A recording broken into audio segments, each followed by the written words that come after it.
गुस्से से लाल हुआ सुप्रीम कोर्ट, एक झटके में पलट दिया हाई कोर्ट का फैसला। सुप्रीम कोर्ट ने शुक्रवार को कोल इंडिया लिमिटेड की 2006 की अंतरिम कोल पॉलिसी को वैध करार दिया है।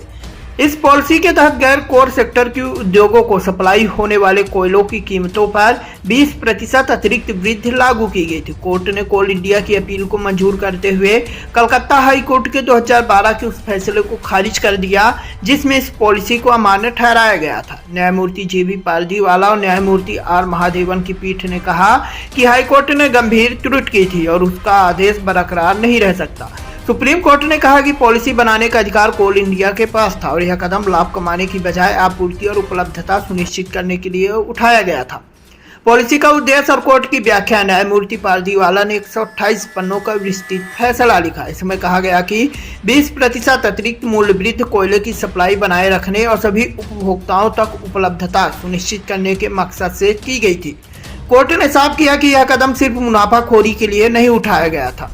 वहीं गैर कोर सेक्टर के उद्योगों ने दलील दी थी कि चूंकि वे भी कोयले की लिंक्ड आपूर्ति पाते हैं, इसलिए उन्हें कोर सेक्टर की तरह ही दरों पर कोयला मिलना चाहिए।